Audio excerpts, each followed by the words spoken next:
Hello, everybody. Today, I'm excited to present to you my recent work on JWST observations of this unique and super interesting system, K2-22b, a disintegrating exoplanet around a main sequence star. But before I get into the results, I need to take a step back and tell you how we got here and what motivated the study. The Kepler Space Telescope launched in 2009 and revolutionized our ability to discover exoplanets orbiting distant stars using the transit method that's illustrated in this simple GIF on the left. Kepler stared at a single field of stars for a really long time, precisely measuring the brightness of each star and looking for signs of planets in the data. In 2013, there was a bit of a snafu that caused the telescope pointing to drift, but with some very clever engineering and a bit of rebranding, the telescope was able to continue taking exquisite data as it drifted for several more years, and we call this the K2 mission. With the extremely precise photometry from Kepler and K2, we can measure the periodic dip in brightness caused by a planet passing in front of its host star. The light curve plot on the right is what we actually see from Kepler data over a time period of many days.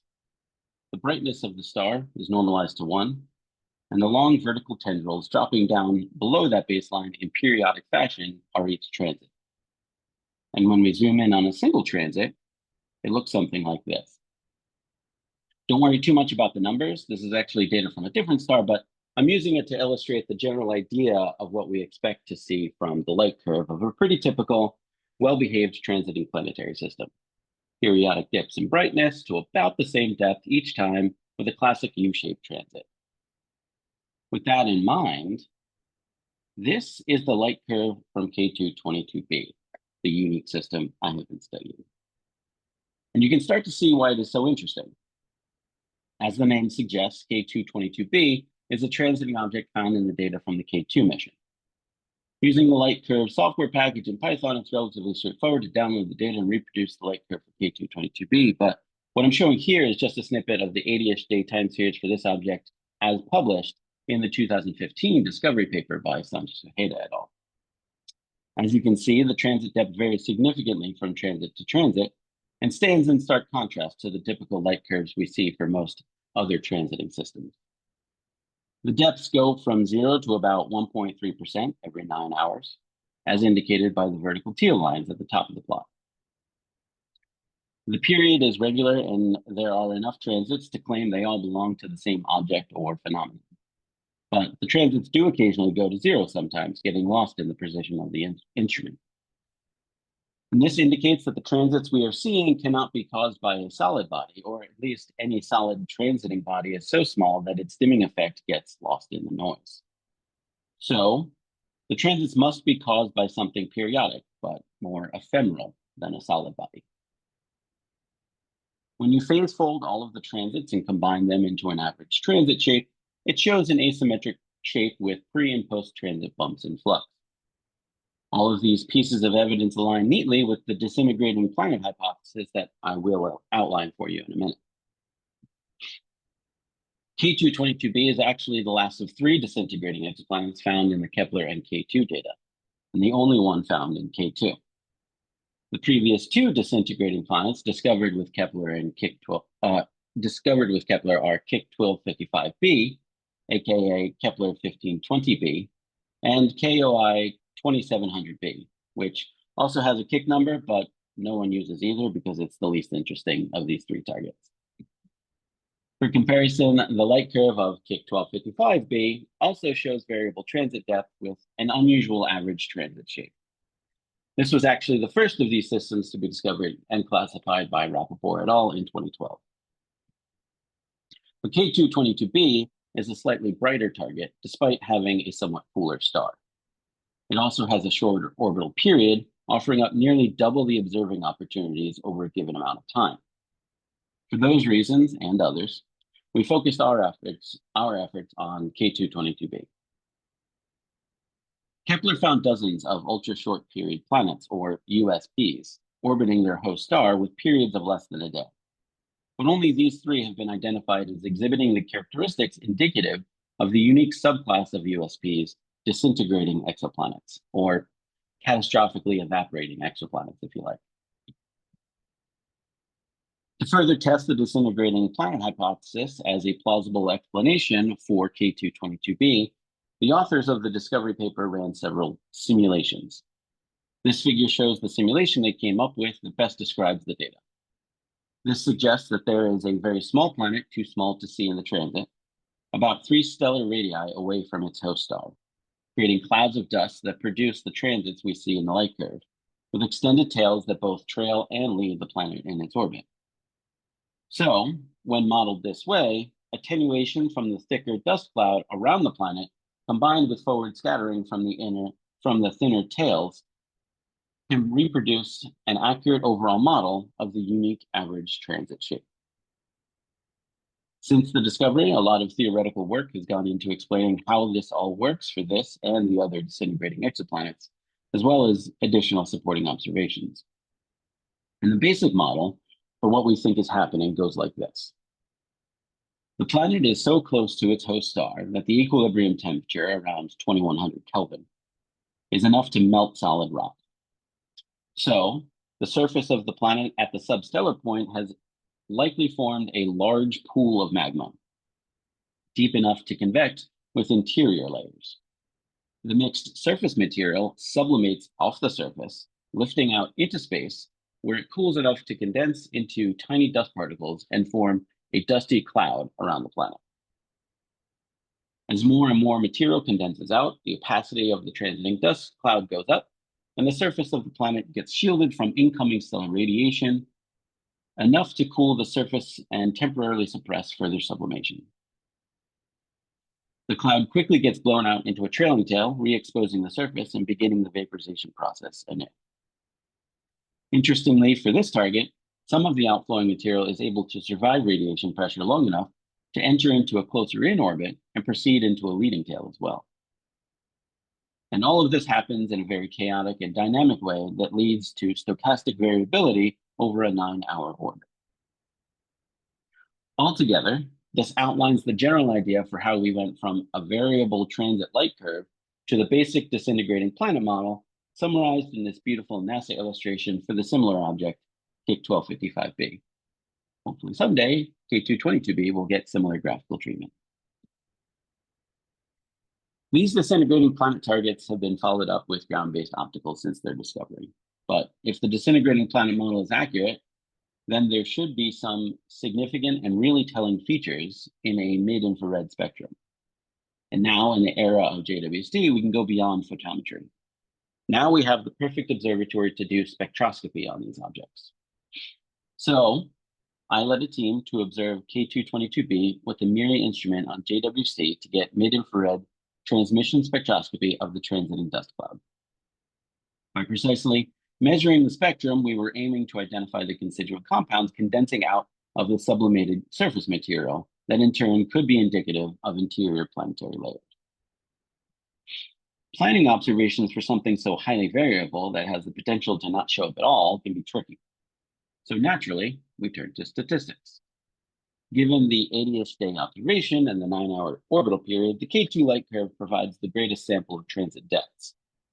From our simulations, we calculated that 0.5% transit depth would give us enough signal to noise to begin to differentiate between the different mineralogies we were considering. So, taking random draws from the K2 distribution of transits, we determined that observing 4 transits would capture a cumulative transit depth of at least 0.5% with 95% probability. We also wanted to get simultaneous optical coverage in order to help us distinguish between possible degeneracies that could arise in a pure infrared spectrum, particularly with respect to effective grain size of the transiting dust cloud. Precisely measuring how the overall transit depth changes from optical to infrared can inform us about the dominant grain sizes that are present. The plot I'm showing here is just simulated data showing the difference that effective grain size can make. Previous studies indicate the effective grain size to be about 1 micron or larger, but with such a variable target, we would ideally like to get simultaneous measurements in both infrared and optical to be sure they apply to the dust we're seeing at that time. So, in a Cycle 2 JWST GEO program, we were granted about 20 hours to observe 4 transits, 2 of which were in a full phase curve. However, In an effort to get through the extremely selective JWST TAC by minimizing our request, we insisted in our proposal that we could get our science done with JWST alone. And Space Telescope, taking us at our word, was consequently unwilling to coordinate scheduling with us after we were awarded time. We knew the JWST visibility window for our target, and Space Telescope gave us tentative 24-hour observing windows several months out, but they couldn't promise anything until the schedule was uploaded to the observatory about a week prior to the observations. With a 9-hour orbit and a 1-hour transit window, there were multiple observing windows we had to account for, but we knew we had a good shot at getting full coverage from the ground. We grew collaborators with institutional access to observatories that could maximize our longitudinal coverage. We put in proposals for time on the Wind telescope on Kitt Peak, as well as the Las Cumbres Observatory Network, which was designed to maximize longitudinal coverage with identical facilities around the world. We also called in some favors to use the University of Hawaii's 88-inch telescope on Mauna Kea and Apache Point Observatory in New Mexico. And managing all the pieces of that puzzle and planning out all the scenarios ahead of time was a lot of work and a lot of fun. Ultimately, getting full coverage from the ground proved difficult due to scheduling constraints and weather. But we also proposed for time on the Hubble Space Telescope and ESA's Cheops Space Telescope. And although we were turned down by HST, we did manage to secure director's discretionary time to get complete simultaneous coverage on Cheops. All right, now I've teased you enough. Let's get into the results of the observations we took this past April 2024. I downloaded the data from MAST and used the Eureka pipeline to reduce the data and produce a light curve for each observation from the combined light measured by MIRI. Going observation by observation, here is the light curve from the first of the 4 observations. The full data is grayed out in the background and binned up into the teal points in the foreground. The red line is the simple transit model fit to the data during the expected transit window, and we see no indicate of a transit during the first observation. This is to be expected from such a highly variable object. Moving on to the second observation, we again see no evidence of a transit during the expected transit window. This was, of course, disappointing, but these were 2 independent transits and we still have the full phase curve to look at. Surely there must be something good in there. This is when I started to panic. The first half of the full phase curve and the third predicted transit window again shows no evidence of a detectable transit. Oof. Luckily, saving the best for last, on the 4th and final transit, during the second half of the full phase curve, we do see a significant transit right where we expected it. At only 0.16% transit depth, it is unfortunately still shallower than the 0.5 to 1% cumulative depth we had been anticipating, but it is still enough to confirm that JWST can see this thing transiting, and from that, we can proceed with our analysis. But what happened? 95% confidence to get at least 0.5% feels like pretty good odds. But what we got is way out on the tail end of the distribution in the wrong direction. Could we really be that unlucky? Well, it turns out that the activity of this target appears to be variable on multiple timescales. And the K2 data is now about a decade old. We could not know it at the time, but a recent observation campaign using the Las Cumbres Observatory Network from December 2021 to April 2023 showed reduced activity for K2-22b. The results published this last summer of 2024 by Eric Eidos et al. Showed that for 28 successful observations, only 7 transits showed measurable significance, and that's only 1 transit out of every 4 transit windows. When we look at the distribution of transit depths that their team measured, we find that our JWST results are consistent with the updated activity levels of K2-22b. Apparently, there is some kind of long-term quiescent trend for this object that is currently without a solid theoretical explanation despite some speculation. It is not wholly without precedent, though. The similar K2-1255b also underwent a quiescent phase after its discovery, only to return to Kepler levels of activity over the course of several years. So it would seem that these objects need long-term monitoring to understand their activity rates observationally. In the meantime, we have to work with the data that we have. As I mentioned earlier, we did also get simultaneous Cheops observations, which was great. But the Gaia magnitude of K2-22b is 15, while Cheops is nominally rated up to a Gaia magnitude of about 12. So although we are grateful that the Cheops TAC allowed us to try it, the sensitivity limits meant that the measurements come with some pretty significant uncertainties. The other confounding issue is that the low Earth orbit of Cheops produces these large Earth occulting gaps in the data that can't really be planned for. For our first 3 observations, the predicted transit windows occurred during these gaps. Fortunately, the 4th transit window that did show significant depth in the JWST transit was fully captured by Cheops. So with both optical and infrared light curve transits, I fit a model to the transit to measure the depth. I then fit that model to the time series in every spectral channel in the MIRI data to produce the first spectrum of the transiting effluents of a disintegrating exoplanet around a main sequence star. Ta-da. The unbinned data, grayed out in the background, has been binned up in the foreground with a constant spectral resolution of 17 and in a pretty rainbow color pattern. The binned up point from the Cheops photometry is included as well. Despite its rather large uncertainty, it does suggest that extreme optical depth during this transit is unlikely. This is both consistent with previous observational results and helps us rule out certain compositional disintegracy, as I mentioned before. To validate my work, another member of our team did an independent reduction of the JWST data from the 4th observation. And I'm showing here both my resulting spectrum and his for comparison. He produced a transmission spectrum of the transit using a reduction with his pipeline called Pegasus that is consistent with my results using Eureka. This gives me some degree of confidence that our spectrum is accurate, if not as precise as we would like. Naturally, we want to know the constituent compounds that create this spectrum. Assuming the disintegrating exoplanet model is accurate, the compounds in the dust cloud could tell us something about the planet's interior composition. Previous work placed an upper limit on the radius of this planet at about 0.7 Earth radii, and the mass on the order of Mercury or less. So it makes sense that we could be looking at the constituents of a small rocky body. With that in mind, going into this project, we had a suite of solid dust particle models we were testing for from the literature, with groups of compound we might expect from distinct Earth-like planetary layers.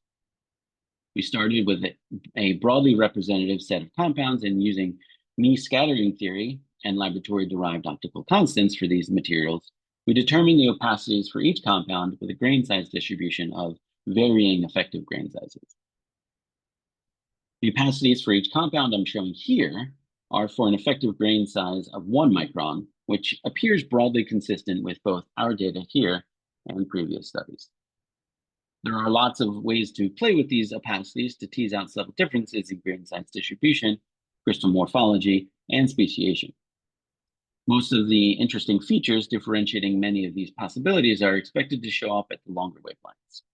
Unfortunately, that is, of course, where the highest degree of uncertainty is in our MIRI data, but we can still draw some interesting conclusions.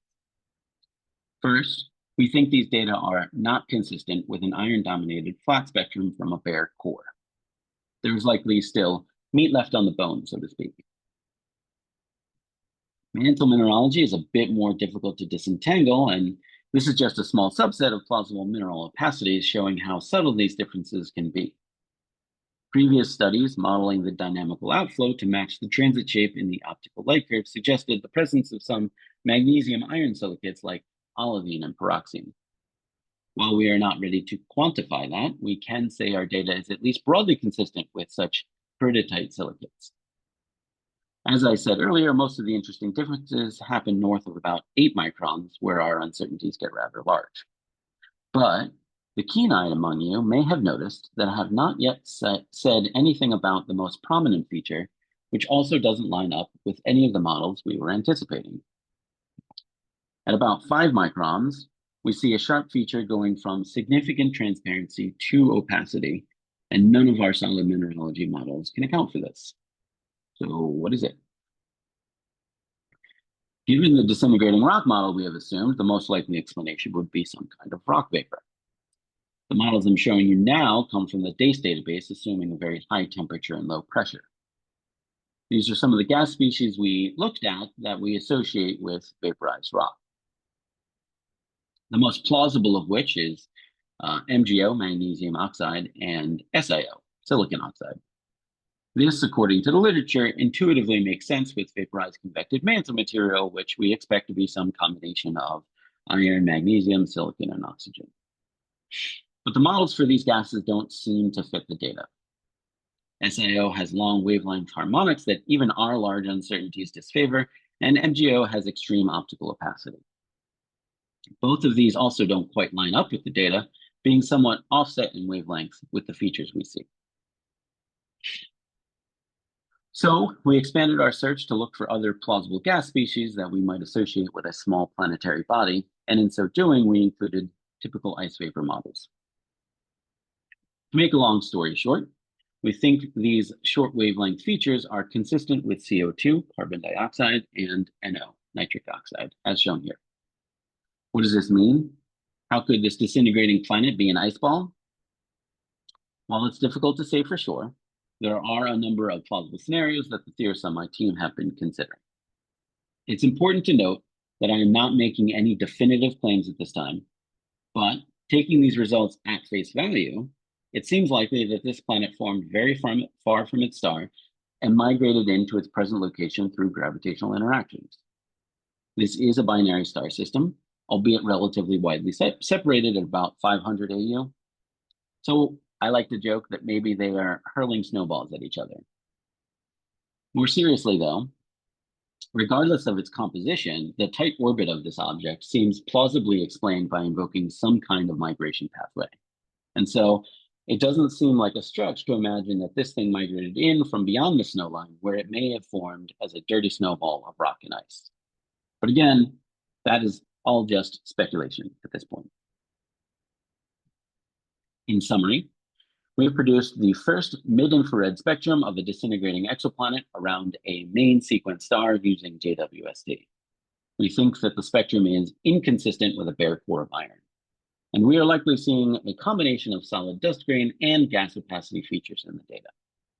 The longer wavelengths are consistent with peridotite silicates, indicative of mantle mineralogy, and the unexpected short wavelength features are indicative of NO, nitric oxide, and CO2, carbon dioxide, ice vapor. We have submitted our paper to ACJ Letters and posted our first draft to the archive in the meantime, so feel free to take a look at that and keep an eye out for the official publication of our results in the near future. Thank you for your attention. All right, thanks so much, Nick. So let's see, we'll be taking questions either via the hand raise tool or the chat. But I see Brad already has a question. Brad, do you want to go ahead? Yeah, so for a completely different purpose, a few years ago, I went through Henon's old analysis of the three-body problem, but including radiation pressure. And for beta less than 0.1, which I think falls within your parameter space, there are still some bound families of test particle orbits around planets. So I'm wondering, my question to you is, do you think your light curve modeling would be changed if instead of having a genuine outflow of stuff, you actually had a cloud of bound particles in sort of a quasi-satellite orbit? So on scales larger than a Hill sphere, but not actually unbound from the system. Trying to imagine what you're thinking. Oh, let's go back to the simulation here. So in this. So in other words, these kinds of bound orbits would be which in the co-moving frame, the co-rotating frame of the planet, they would basically be making large loops around the planet. In the frame of the star, they look like they have the same major axis as the planet, but their eccentricities are more like 0.2 or 0.3. So they sort of go on the same, they're one-to-one resonant with the planet, but they sort of move around it. And the reason I ask is that, so for instance, if you have transits that go away and come back, one model is so in an outflow model, it sort of has to be sort of impulsive, right? So bursts and then quiescence, bursts then quiescence. Whereas if you have a bound population, there may be another way to get that. Yeah, that's an interesting thought. I think the way that we model this is typically in a co-rotating frame where you do expect particles to be most of the particles to be on this sort of bound orbit. And I suppose there could be that sort of particles on an eccentric orbit, and you could get that pulsation effect. I think people have tried to look at, certainly with the K2 data, you have 80-ish days of transit, so you have something on the order of like 200 transits, and people have tried to look for patterns in that and try to explain it that way. And I think that's why we need additional long-term monitoring of this system to understand what's going on with a longer baseline and test for things like that. I'd be interested to model that and see if that is a reasonable explanation. Mm-hmm. Yeah, it's a good thought. Thank you. Thanks, Brad. And now that Nick's on the West Coast for a while, maybe that makes sense to chat more about it. All right, let's see. I know we've got 2 more questions. Heitz, can you make it, do you have a quick question? Yeah, I can make it quick. Okay, thanks. My question is basically, have you thought of comparing your spectrum to other astrophysical spectrum of condensing dust, for example, AGB stars or Herbig stars, rather than to models of dust? Interesting. Why would we compare it to stars? So they tend to show also dust condensing in stellar outflows, and so the spectrum may be similar. So that might be a good reference point. That's an interesting idea. I hadn't considered to do that. Yeah, something to look into. Thank you. Thanks. Thanks, Heitz. All right, Nick, why don't you throw your email in the chat in case folks have additional questions? All right, thanks again. All right,